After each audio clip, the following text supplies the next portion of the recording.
Assalamualaikum friends, welcome to மாட்டுவண்டி பசங்க. என்ன பாத்தீங்களா, கிறிஸ்மஸ் நெருங்கிட்டு இருக்கு. அதனால வந்து ஒரு ஹோம்மேட்ல சூப்பரான கிறிஸ்மஸ்க்கு ஸ்பெஷலா ஒரு கேக்கு. என்ன கேக்குன்னு பாத்துக்கிட்டீங்கன்னா, நோ மைதா, நோ ஓவன், நோ முட்டை, அந்த கான்செப்ட் தான். இன்னைக்கு வந்து நம்ம மைதா யூஸ் பண்ணல, முட்டை யூஸ் பண்ணல, என்ன யூஸ் பண்ணிருக்கோம். இந்த கேக்குக்கு பேர் என்னன்னு பாத்துக்கிட்டீங்கன்னா கேரமல் ரவை கேக். கேரமல் பண்ணி, சுகரை வந்து கேரமல் பண்ணி இந்த கேக் செய்ய போறோம். இதுக்கு வந்து நம்ம வீட்டில் இருக்கிற பொருட்கள் தான் யூஸ் பண்ண போறோம். நிறைய வந்து பொருட்கள் யூஸ் பண்ண போறது இல்லை. நான் எல்லா வீடியோக்கள் யூஸ் பண்ண மாதிரி தான். எங்களோட சேனலை நீங்க அடுத்த கட்டத்துக்கு நிறையவே கொண்டு போறீங்க. அதுக்கு உங்களுக்கு மிக்க மிக்க நன்றி. என்ன கமெண்ட் தான் பண்ண மாட்டேங்கிறீங்க, ஆனாலும் சப்போர்ட் ரொம்ப அதிகமா கொடுத்துட்டு இருக்கீங்க. அதுக்கு ரொம்ப ரொம்ப நன்றி. பாருங்க, கேக்க பயங்கரமா இருக்கு பாருங்க. நான் தான் செஞ்சேன்னு எனக்கு வளர்க்கும் போது டவுட் தான். சூப்பரா வந்து என்னென்ன பொருட்கள்லாம் தேவைப்படுது, என்னென்னலாம் போடுறோம், எந்த மாதிரி வந்து எந்த ஸ்ட்ரக்சர்ல இருக்கு, எல்லாத்தையும் வந்து நீங்க ஸ்டெப் பை ஸ்டெப்பா ஸ்கிப் பண்ணாம பாத்தீங்கன்னா தான் இதே மாதிரி கேக் வந்து உங்களுக்கும் கிடைக்கும். வாங்க வீடியோக்குள்ள போலாம். நான் சொன்ன மாதிரியே வந்து நம்ம வந்து நோ மைதா, நோ முட்டை, அந்த மெத்தட்ல தான் செய்ய போறோம். அதுக்கு வந்து நம்ம வந்து இதால 1 கப் அளவுக்கு ரவை எடுத்துக்கிறோம். 1 கப் ரவையை அப்படியே மிக்ஸி ஜார்ல நம்ம சேர்த்துக்கிறோம். நீங்க எந்த கப் அளவு, நான் மெஷர்மெண்ட் அளவால எடுத்துக்கிட்டேன். நீங்க வந்து எந்த அளவு இருக்கோ அந்த பவுலாலே எடுத்துக்கோங்க. அது கூடவே நம்ம என்ன பண்ண போறோம், 2 டேபிள் ஸ்பூன் அளவுக்கு, இது 1 டேபிள் ஸ்பூன், 2 டேபிள் ஸ்பூன் அளவுக்கு சுகரை போட்டு, சர்க்கரை தான், வெள்ளை சர்க்கரை, இதை மிக்ஸி ஜார்ல போட்டு நல்லா பவுடர் ஆக்கி ஃபர்ஸ்ட் எடுத்துட்டு வந்துருப்போம். இது மாதிரி நல்ல பவுடரா அரைச்சிக்கணும். ரொம்ப பரபரப்பா இருந்துச்சுன்னா கேக் வந்து உடையும். இது அப்படியே நம்ம வந்து ஒரு பவுலுக்கு மாத்திக்கணும். நல்ல ஃபைன் பவுடரா அரைச்சிட்டு வரணும்.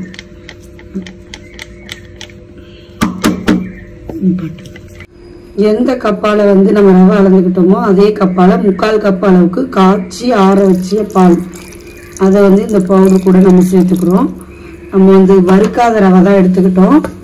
இது வந்து நல்லா ஒரு சூப்பரா ஒரு மிக்ஸ், கட்டிகள் இல்லாத நல்லா மிக்ஸ் கொடுத்துட்டு, கட்டி இல்லாம நல்லா கரைச்சி விட்டுக்கணும். அப்பதான் வந்து கேக் வந்து நல்லா சாஃப்டா வரும். ரவைங்கிறதுனால ஒரு 10 நிமிஷம் இது ஊறட்டும். நல்லா கட்டி இல்லாம நல்லா இந்த பால் எங்க பார்த்தாலும் வர அளவுக்கு நல்லா ஒரு மிக்ஸ் கொடுத்துட்டு, இதை அப்படியே ஒரு ஓரமா ஒரு 10 நிமிஷம் மட்டும் மூடி வச்சிருக்கோம், ஊறட்டும். அந்த 10 நிமிஷம் கேப்ல நாம என்னென்ன பண்ணலாம்னு பார்ப்போம். எந்த கப்பால வந்து நம்ம ரவை எடுத்துக்கிட்டோமோ அதால 1/4 கப் அளவு, 1/4 கப்புக்கு கொஞ்சம் ஒரு 1/2 டேபிள் ஸ்பூன் அளவுக்கு கூட இருக்கும் சுகரு.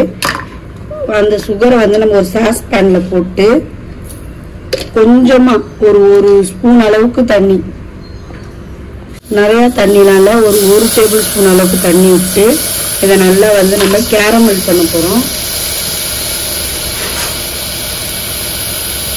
கேரமல் பண்றது வந்து ரொம்ப தீய விட்டுறக்கூடாது. நம்ம வந்து நிறைய வீடியோல தான் இந்த கேரமல் பண்றதை பார்த்துருக்கோம். நாம செய்யும்போது கொஞ்சம் பயமா தான் இருக்கும், ஆனா பயப்படாம செய்வோம். நல்ல ஒரு கோல்டன் ப்ரௌன் கலர், நல்ல ஒரு கோல்டு கலர்ல வந்துச்சுன்னா போதும். இது வந்து நம்ம கேக்குக்கு வந்து ஒரு சூப்பரான கலர் கொடுக்கும், நல்ல ஒரு வாசனையை கொடுக்கும். அதனாலதான் நம்ம வந்து இதை கேரமல் பண்றோம். பாருங்க, நல்ல ஒரு கோல்டன் ப்ரௌன் கலர் வருது பாருங்க. தீஞ்ச விட்டுட்டா தீஞ்ச வாசனை அடிக்கும். அதனால இந்த டைப்லயே நம்ம வந்து இதை வந்து நம்ம ஸ்டவ் ஆஃப் பண்ணிடுவோம். நம்ம ரவை ஒரு பக்கம் ஊறுது, நம்ம கேரமல் ஒரு பக்கம் ஆறுது. அந்த கேப்ல நம்ம வந்து எதுல கேக் செய்ய போறோமோ அந்த இதை வச்சுக்கோம். நம்ம வந்து நான் வந்து இன்னைக்கு குக்கர்ல தான் செய்ய போறேன். நீங்க எந்த ஒரு அடிகனமான பாத்திரம் எடுத்துக்கிட்டீங்கன்னா அது நல்லா வந்து ஒரு 10 நிமிஷத்துக்கு வந்து ப்ரீ ஹீட் பண்றோம், முன்னாடியே ஹீட் பண்ணி வைக்க போறோம். எந்த ஸ்டாண்ட் வச்சிருக்கீங்களோ அந்த ஸ்டாண்ட் போட்டுக்கோங்க. நான் வந்து இன்னைக்கு இந்த ஸ்டாண்ட் போட்டுக்கிறேன். ஸ்டாண்ட் ஒன்று போட்டு நல்லா சூடாகிற அளவுக்கு இந்த கேஸ் கட்டு, விசில் எல்லாத்தையும் எடுத்துட்டு இது நல்லா மூடி வச்சிருவோம் ஒரு 10 நிமிஷம். லாஸ்ட் டைம் கேக் செய்யும் போது இதுலதான் வந்து நான் வந்து சுட்டுக்கிட்டேன். அதனால வந்து பத்திரமா பாத்துக்கோங்க ஃப்ரெண்ட்ஸ். இது வந்து ஒரு 10 நிமிஷம் சூடாகட்டும். பாருங்க, நல்லா எப்படி ஊறி வந்திருக்கு பாருங்க. 10 நிமிஷம் நல்லா ஊற வச்சிருக்கோன்னு சொன்னாலையா, நல்லா ஒரு சாஃப்டா வந்திருக்கு பாருங்க. இதுல நம்ம அப்படியே ஒரு பொருளா சேர்த்துக்க வேண்டியதுதான். நம்ம வந்து கேரமல் காய்ச்சி ஆற வச்சிருந்தோம் இல்லையா, அதை அப்படியே சேர்த்துப்போம். எப்படி இருக்கு பாருங்க, நல்லா கலர்ஃபுல்லா இருக்கு பாருங்க. இது வந்து இந்த கேரமல் வந்து நமக்கு ஒரு நல்ல ஒரு ஃபிளேவர், டேஸ்ட், கலர் எல்லாமே கொடுக்கும். இதை அப்படியே நம்ம ஊற்றிக்கிட்டோம். இது கூட வந்து இதை நல்லா ஒரு மிக்ஸ் கொடுப்போம். விஸ்க் இருந்துச்சுன்னா கூட நீங்கள் விஸ்கால கொடுத்துக்கலாம். இது கூட வந்து நம்ம அடுத்ததாக என்ன பொருள் சேர்க்க போகிறோம்னா ஒரு 1/4 கப் அளவு 2 டேபிள் ஸ்பூன் அளவுக்கு பால் பவுடர் சேர்த்துக்க போகிறோம். அதையும் நல்லா நம்ம வந்து நல்லா கட்டி இல்லாமல் நல்லா கரைச்சிக்க போகிறோம். இது கூட இன்னொரு பொருள் அப்படியே ஒன்று அப்படியே ஆட் பண்ணிகிட்டே இருக்க போகிறோம். காய்ச்சி ஆற வச்சுன்னா பட்டர், நான் வந்து வெண்ணெய் போட்டுக்கிறேன். நீங்கள் வந்து வாசனை இல்லாத எண்ணெய் எது இருந்தாலும் போட்டுக்கோங்க. பாருங்க எப்படி இருக்குன்னு பாருங்க. இதுவுமே வந்து ஒரு 1/4 கப் அளவுக்கு தான். நம்ம எந்த கப்பால் ரவை எடுத்துக்கிட்டோமோ அதில் தான் நான் இப்போ அளவு சொல்லிக்கிட்டு இருக்கேன். அதே மாதிரியே நீங்களும் செஞ்சுக்கோங்க. நல்லா இந்த பட்டர் போடும்போது இந்த வாசனை பயங்கரமாக இருக்கும் ஃப்ரெண்ட்ஸ். உங்கள் பசங்களுக்கு வீட்டில் கேக்குன்னொடனே நீங்கள் டக்குன்னு செஞ்சு கொடுக்கக்கூடிய ஒரு சூப்பரான கேக்காக இருக்கும் போது. நோ மைதா, நோ முட்டை, நோ அவன். நம்ம இந்த கான்செப்டில் தான் இவ்வளோ நாள் கேக் செஞ்சுக்கிட்டு இருக்கோம். இன்ஷா அல்லாஹ் கூடிய சீக்கிரத்தில் வந்து நம்ம வந்து அவன் வாங்கி இந்த அவனில் வந்து நம்ம செய்ய போகிறோம். கட்டிகள் இல்லாமல் நல்லா இந்த பேட்டரை வந்து நம்ம கரைச்சி விட்டுக்க போகிறோம். இதில் அடுத்தது என்ன பொருள் சேர்க்க போகிறோம் அப்படின்னு 1 by 1 பார்த்துக்கிட்டே இருங்க. அப்போ தான் வந்து வீடியோ ஸ்கிப் பண்ணாமல் முழுசாக பார்த்தீங்கன்னா தான் கேக் வந்து நல்லா சூப்பராக நல்லா வரும். பேக்கிங் சோடா வந்து 1/2 table spoon, baking powder 1 table spoon, powder 1 table spoon. ஒருவேளை உங்கள் வீட்டில் வந்து பேக்கிங் பவுடர் பேக்கிங் சோடா இல்லைன்னா நீங்கள் வெறும் சோடாப்பு இருக்கு இல்லையா, நம்ம வீட்டுக்கு யூஸ் பண்ணுவோம் சோடாப்பு, அதை யூஸ் பண்ணியே நீங்கள் வந்து சேர்த்துக்கலாம். ஒரு சாஃப்ட் கொடுக்கறதுக்கு தான். ஒரு பிஞ்ச் அளவுக்கு சால்ட், அவ்வளோதான். இந்த கேக்கோட டேஸ்ட் நம்ம கொஞ்சம் தூக்கி கொடுக்கறதுக்காக. இவ்வளோதான். நம்மளோட விஸ்க் வச்சு நம்ம வந்து கட்டிகள் இல்லாமல் கரைச்சிக்க போகிறோம். இந்த டயத்தில் வந்து உங்களோட ரவையை பொறுத்து கொஞ்சம் திக்காக இருக்கும். திக்காக இருக்கிற மாதிரி இருந்துச்சுன்னா நீங்கள் கொஞ்சமாக ஒரு டேபிள் ஸ்பூன் அளவுக்கு பால் ஊற்றி மிக்ஸ் கொடுத்துக்கோங்க. ஆனால் எனக்கு வந்து இந்த பேட்டர் வந்து கரெக்டாக இருக்குது. இதை பாருங்கள், தண்ணியும் இல்லை திக்கும் இல்லை. இந்த மாதிரி இருந்தால் தான் நம்மளுக்கு வந்து கேக் வந்து நல்லா சாஃப்டாக சூப்பராக ஃப்ளஃபியாக வரும். இதே வந்து ரொம்ப திக்காக இருந்தாலும் நல்லா இருக்காது, ரொம்ப தண்ணியாக இருந்தாலும் வேகவும் லேட்டாகவும் கையில் ஊற்றும். இதெல்லாம் வந்து உங்களுக்கு கூடுதல் டிப்ஸ் தான். நல்லா வந்து நம்மளோட பேட்டர் பாருங்கள் சூப்பராக ரெடி ஆகிடுச்சு. இதில் வந்து நம்ம அடுத்தது வந்து இந்த கட்டத்தில் வந்து நம்மள ஏதாவது ஃப்ரூட்ஸு டூட்டி ஃப்ரூட்டிலாம் சொல்லுவாங்கல்ல, அதெல்லாம் இருந்தால் நம்ம மிக்ஸ் கொடுத்துக்கிட்டிங்கன்னா சூப்பராக இருக்கும். இப்போ வந்து இந்த கிறிஸ்மஸ்க்கு நம்ம ஆர்டர் பண்ணி தான் கேக் வாங்கணும்னு இல்லை. நாம் வந்து நம்மள்ட்ட இருக்கிற நட்ஸ் எல்லாத்தையுமே எடுத்துகிட்டு வந்து வச்சுருக்கோம். நம்மள்ட்ட வந்து டூட்டி ஃப்ரூட்டி இல்லை. ஆனால் வந்து இந்த கருப்பு திராட்சை வந்து உடம்புக்கு ரொம்ப நல்லது. அதனால் நம்ம இந்த கருப்பு திராட்சையை வந்து இந்த கடத்தில் சேர்த்துப்போம். அது கூடவே கொஞ்சோண்டு டேட்ஸ் இருக்குது. அதை வந்து சீட்ஸ் எல்லாம் கட்டி எடுத்துட்டு குட்டி குட்டியாக கட் பண்ணி உங்கள்கிட்ட காட்டுறேன் பாருங்க. நம்மள்ட்ட கொஞ்சம் பாதாம் பிஸ்தாலாம் இருந்துச்சு, இந்த இது இருந்துச்சு டேட்ஸு. இது எல்லாத்தையும் இந்த கட்டத்தில் சேர்த்துப்போம். முந்திரியை மட்டும் மேலே வந்து ஸ்டப்பிங் மேலே வந்து அழகாக டெக்கரேட் பண்ணுறதுக்காக முந்திரியை மட்டும் வச்சாச்சு. பாக்கி எல்லாத்தையும் போட்டு நம்ம வந்து ஒரு சூப்பராக ஒரு மிக்ஸ் கொடுத்துருவோம். நல்லா ஒரு பயங்கரமாக நம்மளோட கேக் பேட்டர் ரெடி ஆகிடுச்சு. நீங்கள் வந்து உங்களுக்கு விருப்பம்னா கோகோ பவுடர் சேர்த்துக்கிட்டா கூட நல்ல ஒரு சாக்லேட் கலர் வரும். ஆனால் இந்த கலர் கேரமல் கலரில் செம்ம சூப்பராக நல்லாயிருக்கும். இல்லை எனக்கு காட்டவே இல்லை, தவிர எனக்கு காட்டலன்னு கேட்பாங்க. நம்மளோட கேக் பேட்டர் சூப்பராக கலர்ஃபுல்லாக ரெடி ஆகிடுச்சு பாருங்கள். அப்படியே நம்ம வந்து நம்ம ப்ரீ ஹீட் பண்ணி வச்சுருக்க குக்கரில் இதை நம்ம வந்து கேக் டின்னில் போட்டு, நீங்கள் எந்த கேக் டின் வச்சுருக்கீங்களோ அதில், நான் வழக்கமாக ஒரே கேக் டின் தான். இந்த கேக் டின்னில் வந்து நம்ம பட்டர் ஷீட் போட போகிறதில்ல. வழக்கமாக வந்து நம்ம நெய் அப்ளை பண்ணிவிட்டு, நோ மைதா இல்லையா கான்செப்ட், அதனால் வந்து நம்ம மைதா டெஸ்டிங் பண்ணாமல் கோதுமை மாவை டெஸ்டிங் பண்ண போகிறோம். மேலே அப்படியே தூவி விட போகிறோம். நல்லா எங்கே பார்த்தாலும் அப்ளை பண்ணிக்கிட்டோம். அப்போதான் கேக் வந்து நம்ம கரெக்டாக வரும். நான் சொன்ன மாதிரி நம்ம கொஞ்சம் கோதுமை மாவை போட்டு எங்கே பார்த்தாலும் தூவிக்கலாம். அளவுக்கு காட்டி தான் காட்டு. இந்த அளவுக்கு திக்னஸ் இருக்கணும். ரொம்ப தண்ணியாகவும் இருக்கக்கூடாது, ரொம்ப திக்காகவும் இருக்கக்கூடாது. நீங்கள் வந்து பட்டர் ஷீட் போடுறதா இருந்தாலும் போட்டுக்கோங்க. நான் வந்து வெறும் இந்த மாதிரி நெய் டஸ்டிங் நெய் தடவி தான் எடுத்துக்கிறேன். நீங்கள் வந்து உங்களுக்கு எது விருப்பமோ அது மாதிரி செஞ்சுக்கோங்க.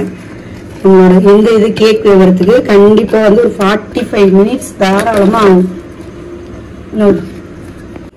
நம்ம சொன்ன மாதிரி ஒரு 10 நிமிஷம் ஃப்ரீ ஹீட் பண்ணி நல்லா ஆவி பறக்க நல்ல சூடாக இருக்கு. கேக்கு நான் வந்து நல்லா 2 தடவை டேப் பண்ணிட்டு இதுக்குள்ள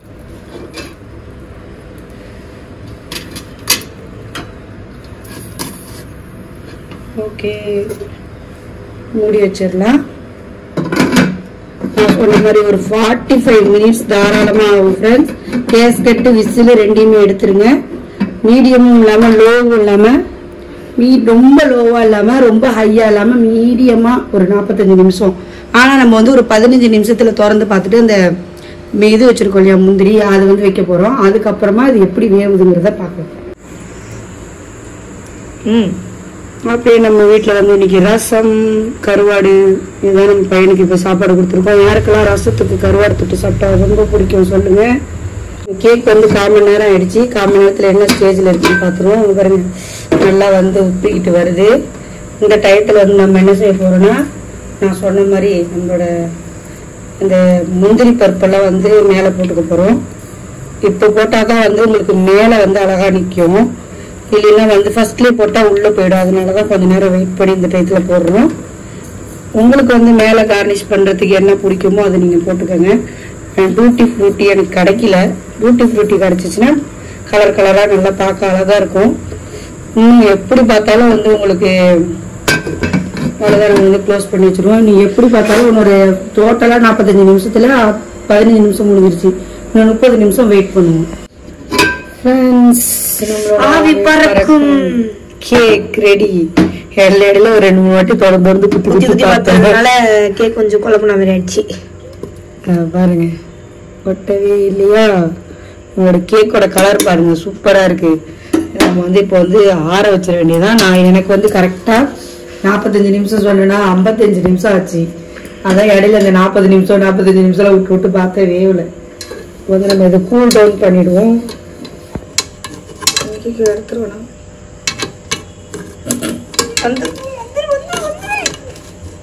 கஷ்டம்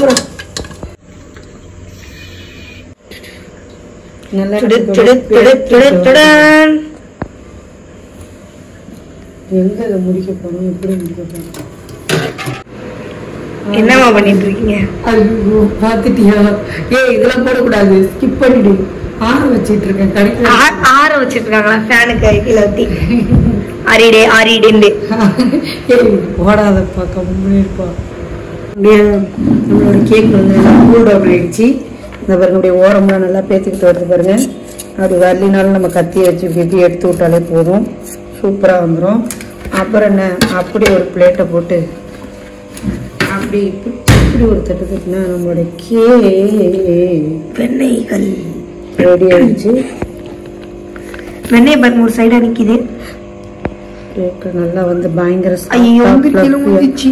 ஃப்ளப்பியா வந்திருக்கிறதுனால வந்து நம்மளுக்கு கொஞ்சம் அப்படி இப்படி ஆகுது, பிரச்சனை இல்லை. அப்புறம் என்ன, நம்மளோட கேக்கை வெட்டிட வேண்டியதுதான். பீஸா கட்டர் எடுத்துட்டு வந்திருக்கீங்களா?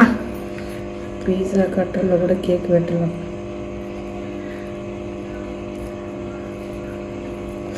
பட்டர் வாசம் அடிக்குது, பயங்கரமா அடிக்குது பட்டர். எனக்கு ஒன்னும் அடிக்குது. எப்படி இருக்கு பாருங்க, எம்மையான. எப்பவுமே வந்து கேக்கு வந்து நம்ம ஆற வச்சு சாப்பிட்டாதான் டேஸ்ட் பயங்கரமா இருக்கும். எப்படி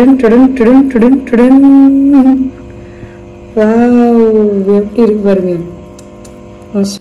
நான் வேற பயங்கரமா கேக் செய்ய ஆரம்பிச்சிட்டேன். செம்மையா இருக்கு. நான் தானா அப்படின்னு எனக்கு ஒரு டவுட்டா இருக்கு. இங்க பாருங்க ஃப்ரெண்ட்ஸ், அப்படியே வாயில fluffy cake, fluffy cake, plums cake வந்து நம்மளோட ஸ்டைல், மாட்டு பசங்க ஸ்டைல்ல வந்து பிளம்ஸ் கேக் செஞ்சிருக்கோம்.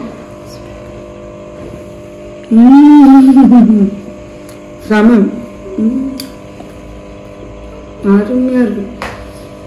பிளம்ஸ் கேக்னா நம்ம வந்து நிறைய ட்ரை ஃப்ரூட்ஸ் எல்லாம் போட்டு ஒரு வந்து முதல் நாள் நைட்டே ஊற வச்சு நிறைய என்னென்னலாம் சேர்த்து நிறைய பொருள்லாம் சேர்க்கிறாங்கம்மா. ஆமா, வித்தவுட் ஆல்கஹால் இல்லாம இந்த பீர் பிராண்டில என்னமோ சேர்ப்பாங்க. அதெல்லாம் எல்லாமே நம்மளோட ஸ்டைல வீட்டுல இருக்கிற பொருளை வச்சே இவ்வளவு சீக்கிரம். என்னடா இவ்வளவு கிட்டக்க வர, நான் மட்டும் சாப்பிட்டு இருக்கேன், பயங்கர டேஸ்டா இருக்கு. அப்படிதான் செய்யணும்லாம் கிடையாது. நம்ம கேக்க வந்து இவ்வளவு எளிமையா இவ்வளவு சீக்கிரமா வீட்டுல இருக்கிற பொருள். என்ன இதுல வந்து எக்ஸ்ட்ரா ஒரு பொருள், காஸ்ட்லியான பொருள்னு பாத்துக்கிட்டீங்கன்னா இந்த பட்டர் தான். அதுவுமே வீட்டுல இப்ப நம்ம வந்து ஆடையெல்லாம் சேர்த்து வைக்கிறோம்ல, அதுல அப்படியே வெண்ணையா எடுத்து அது கொஞ்ச நாள் ஒரு 2 நாள் வந்து ஃப்ரீசர்ல வச்சா நம்மளுக்கு தேவையான பட்டர் கிடைச்சிட்டு போகுது. அவ்வளவுதான், எல்லாத்துக்கும் யூஸ் பண்ணிக்கலாம், எல்லாமே யூஸ் பண்ணிக்கலாம். எப்படி இருக்கு பாருங்க கேக்கு, பயங்கரமா நல்லா வந்திருக்கு ஃப்ரெண்ட்ஸ். நம்ம வந்து எப்பவுமே இந்த எண்ணெய் தான் ஊற்றிருக்கோம். இந்த வாட்டி தான் முறையா பட்டர் ஊற்றி செஞ்சிருக்கோம். அவ்வளவுதான் ஃப்ரெண்ட்ஸ், ஸ்மார்ட் 20% ஸ்டைல்ல வந்து சூப்பரான கேக்கு. மறக்காம முழுசா பாருங்க. மறக்காம நம்மளோட சேனலை மறக்காம ஸ்மார்ட் 20% சேனலை லைக் பண்ணுங்க, ஷேர் பண்ணுங்க, கமெண்ட் பண்ணுங்க, சப்ஸ்கிரைப் பண்ணுங்க. இன்னும் அடுத்தடுத்து நிறைய கேக் ரெசிபி நிறைய வந்து ஆமா நீங்க வந்து கண்டிப்பா நம்ம முன்னாடி வீடியோல இந்த பஸ்பூசா கேக்லயே சொல்லிருப்பேன். எங்களுக்கு வந்து நீங்க ஆர்டர் வேணாலும் கொடுங்க. வீட்டுல வந்து ஒரு ஹோம்மேட் தயாரிப்பு. நம்ம இதுல எக்ஸ்ட்ரா சேர்த்த பொருள்னு பாத்துக்கிட்டீங்கன்னா கொஞ்சமா பேக்கரி எதுனது சோடா அந்த பவுடர் தான், பேக்கரி சோடாவும் பேக்கரி பவுடரும் தான் போட்டோம். அது என்னடா அது பேக்கிங் சோடாவும் பேக்கிங் பவுடர் தான். அதுதான் அந்த பேக்கரியை கட் பண்ணிட்டு பேக்கிங் சோடாவும் பேக்கிங் பவுடர் தான் எக்ஸ்ட்ரா சேர்த்திருக்கோம். அது இல்லாமலே நம்மளுக்கு இந்த சாஃப்ட் கிடைக்கும். நம்ம வந்து கரெக்டான அளவுல பொருட்களை கரெக்டா சேர்த்துற சூப்பரா இருக்கும். இப்ப நான் செஞ்சிருக்க அளவு வந்து கொஞ்சம் இனிப்பு வந்து மிடிலா தான் இருக்கு, ரொம்ப ஹையான இனிப்பு இல்ல. உங்களுக்கு வேணும்னா இன்னும் ஒரு 2 ஸ்பூன் அளவுக்கு சுகர் சேர்த்துக்கோங்க. மறக்காம ஸ்மார்ட் 20% சேனலை லைக் பண்ணுங்க, ஷேர் பண்ணுங்க, கமெண்ட் பண்ணுங்க, சப்ஸ்கிரைப் பண்ணுங்க. மறக்காம அந்த பெல் பட்டனை அழுத்திடுங்க. டாடா பை பை, அஸ்ஸலாமு அலைக்கும்.